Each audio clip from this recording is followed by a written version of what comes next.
Le pape François, en visite officielle en République démocratique du Congo, sous le signe de la paix et de la réconciliation. Après un voyage reporté en juillet 2022, il est arrivé dans le pays le 31 janvier 2023 pour un séjour de 4 jours, accueilli par le Premier ministre Jean-Michel Sama Lukonde. Le souverain pontife a placé son 40e voyage apostolique sous le thème « Tous réconciliés en Jésus-Christ ». Dans les jardins du Palais de la Nation, où il a discuté avec le président Félix Tshisekedi, le pape François, qui s'est également exprimé devant les autorités politiques, la société civile et le corps diplomatique, a plaidé pour l'éradication de la violence qui se nourrit de considérations ethniques tout en prônant un climat politique apaisé.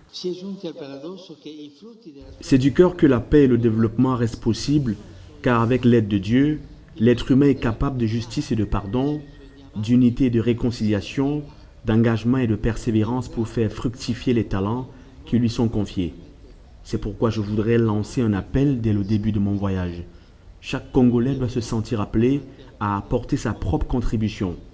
La violence et la haine ne doivent plus avoir de place dans le cœur de personne ni sur les lèvres.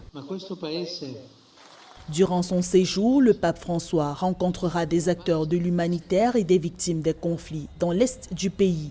Ce 1er février 2023, une messe est également prévue au stade des martyrs de la Pentecôte de Kinshasa d'une capacité de 80 000 places. La RDC, comme tous les pays d'Afrique centrale, est marquée par de nombreux enjeux sécuritaires, humanitaires et environnementaux. Les divisions internes, cumulées aux tensions avec les pays frontaliers, entretiennent un climat d'insécurité. Cette hospitalité qui nous caractérise a été mise à mal par les ennemis de la paix et les groupes terroristes venus essentiellement des pays voisins.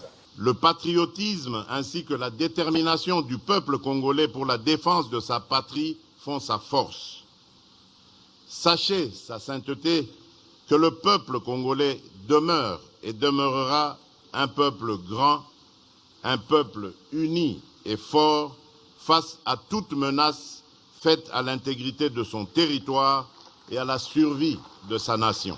Dans la cartographie mondiale de l'Église catholique, l'Afrique représente 20% de cette communauté chrétienne, communauté fortement représentée en RDC, où 49% de la population est catholique, faisant de Kinshasa le plus grand archidiocèse d'Afrique. Ainsi, ce voyage papal, le tout premier depuis 38 ans, s'inscrit également dans une démarche de consolidation de l'influence du catholicisme sur le continent africain. Au terme de sa visite en RDC, le pape François va mettre le cap sur le Soudan du Sud, où il est attendu dès le 3 février.